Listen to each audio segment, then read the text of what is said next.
Menurutmu berapa harga sejumput pasir? Gimana kalau pasir yang nggak punya unsur emas atau platinum, misalnya debu bulan? Baru-baru ini sebuah lelang menjualnya dengan harga $500.000 atau 7 miliar rupiah, dan itu cuma untuk sejumput bagian dari bulan. Tapi, butiran debu ini dinilai murni berdasarkan relevansi historisnya. Sejumput pasir bulan yang lengket ini berasal dari kantong kecil yang dikumpulkan oleh Neil Armstrong dalam misi Apollo 11 pada tahun 1969. Itu adalah bagian besar dari sejarah manusia, serta pengingat fisik dari momen pertama manusia mendarat di bulan, secuil bagian yang diambil dari tempat yang belum pernah bisa dikunjungi orang lain. Menjual sesuatu dari bulan membuka perdebatan baru seputar legalitas memiliki, menggunakan, dan menjual sumber daya luar angkasa dari bagian tata surya yang tidak bertuan. Saat ini, dunia mematuhi perjanjian luar angkasa tahun 1967 yang menggambarkan dasar-dasar hukum luar angkasa modern. Perjanjian yang dibuat sudah lama sekali ini tidak memprediksi penggunaan dunia luar yang menguntungkan bagi pemanfaatan sumber daya. Meski perjanjian ini mencegah siapapun mengklaim kepemilikan dunia baru, nilai potensial dari wilayah tak bertuan ini tidak ternilai harganya. Bulan bukan cuma batu loncatan untuk eksplorasi masa depan di luar angkasa, tempat pangkalan bulan dan mungkin perkotaan bulan kelak akan berkembang. Untuk tujuan ini, manusia perlu mengembangkan gudang dan pabrik pengiriman demi membantu kita menyeberang ke dunia baru. Proyek ini butuh investasi yang besar. Stasiun pertambangan akan menyediakan ekonomi kota bulan masa depan. Akan ada infrastruktur dan transportasi pulang pergi dari bulan ke bumi. Semua ini butuh banyak biaya, jauh lebih banyak daripada pengingat saat manusia pertama kali berjalan di bulan. Jadi, selain debu bulan, apalagi yang bernilai di bulan? Sumber daya di bulan punya nilainya sendiri. Kita nggak tahu jumlah pastinya, tapi diperkirakan jumlahnya lebih dari yang dulu diperkirakan. Satelit alami bumi ini diyakini berlimpah akan besi, nikel, dan kobalt di antara banyak unsur lainnya.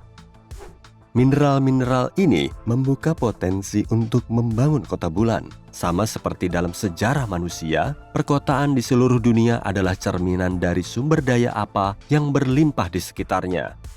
Dan begitu jugalah kota bulan, kota abu-abu, tembok yang terbuat dari logam, debu besi, dan beton pasir bulan, dengan jendela-jendela besar yang terbuat dari pasir yang jumlahnya tak terbatas. Bulan juga kaya akan silikon, bahan penting dalam memproduksi susunan panel surya. Ada kalsium yang digunakan untuk membuat sel surya berbasis silikon, serta bahan lain yang ditemukan di sana seperti titanium oksida, besi, dan aluminium. Lautan magma bulan yang sudah lama tidak aktif dan terletak di bawah permukaannya mengandung magnesium. Jumlahnya sangat banyak di kerak bawah dan berguna untuk banyak tujuan, terutama untuk membuat logam campuran bagi perjalanan luar angkasa kelak. Produksi baja butuh banyak sumber karbon yang sangat penting untuk pabrik-pabrik besar dan ribuan pesawat yang akan dibangun. Banyak bahan tanah langka digunakan di bidang listrik. Nilainya pun makin berharga dan produksinya lebih menonjol seiring majunya teknologi, terutama pada kendaraan listrik dan turbin angin. Meski material langka berlimpah di planet kita, kamu nggak akan menemukannya di suatu area khusus. Material ini tersebar tipis di seluruh bumi. Jadi, mencari dan menambangnya cukup memakan biaya, meski kebutuhannya makin meningkat setiap tahun. Proses menemukan dan menambang di bulan jauh lebih mudah dan akan menjadi sumber alternatif yang penting. Nitrogen dan karbon adalah elemen penting untuk mendukung kolonisasi manusia dan pertanian, serta memastikan bulan bukan cuma layak huni, tapi juga punya pasokan makanan konstan. Kita bisa mendapatkannya di kerak luar bulan. Jadi, bertani bisa dilakukan di sana, di dalam biosfer yang tersegel. Menambang logam adalah proses yang sulit, tapi hasilnya sepadan. Bukan cuma karena nilainya, tapi juga karena produk sampingan berharga yang bisa kamu dapatkan dalam proses ekstraksinya. Bentuknya bisa berupa oksigen untuk membuat udara layak hirup di dalam kota, juga hidrogen untuk memastikan ketersediaan air bagi tanaman dan untuk minum. Sumber daya yang berharga bukan cuma datang dari balik permukaan bulan. Potensi tenaga suryanya juga sangat besar, sehingga bisa memastikan pemungutan gelombang surya untuk menghidupi kota bulan. Fakta bahwa bulan tidak punya atmosfer tebal dan tidak ada gangguan cuaca menghilangkan hambatan utama yang ada di bumi.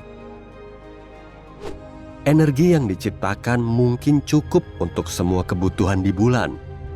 Dan dalam jangka pendek, juga bisa membantu menyelesaikan banyak masalah listrik di bumi. Mengekstraksi sumber daya dan kebutuhan manufaktur akan signifikan seiring berjalannya waktu. Saat kota bulan makin tumbuh dan manusia menjangkau lebih jauh keluar angkasa, kita akan butuh lebih banyak energi. Hasil pabrik dan produksi di bulan akan menjadi sangat detail, sehingga butuh sumber alternatif sebagai cadangan. Fusi bertenaga atom akan menjadi sumber energi yang penting tanpa produk sampingan berbahaya. Ini akan lebih aman daripada teknologi saat ini yang menggunakan uranium. Memberi tenaga ke fusi semacam ini akan membutuhkan sumber daya paling berharga yang ada di bulan, yaitu helium-3. Bukan cuma ada di bulan, helium-3 juga bisa ditemukan di bumi, tapi jumlahnya sangat terbatas karena medan magnet bumi yang kuat. Unsur ini memastikan kehidupan bisa berkembang di bumi, tapi sekaligus juga membelokkan angin surya dari matahari. Jadi helium-3 sulit dihasilkan. Bulan tidak punya medan magnet dan telah menyerap angin surya selama miliaran tahun. Proses ini menumpuk pasokan helium-3 yang tak ada habisnya. Unsur ini menyerap angin ke lapisan atas bahan padat di bulan yang juga dikenal sebagai regolit. Regolit tersebar di seluruh bulan dan ini membuat ekstraksi helium-3 jadi lebih berharga. Menambangnya juga akan mencakup penambangan semua mineral berharga lain. Nilai helium-3 sangat besar, sehingga banyak negara dan perusahaan berlomba untuk menduduki bulan. Nilai unsur ini sendiri sudah sampai belasan kuadriliun rupiah. Beberapa orang meyakini bahwa peluang yang diberikan helium-3 kepada umat manusia tidak bisa diukur. Akan ada energi tak terbatas yang menyediakan jutaan profesi di kota bulan. Energi itu juga akan mendukung kebutuhan bumi. 25 ton helium-3 saja bisa memberi daya suatu negara selama setahun penuh.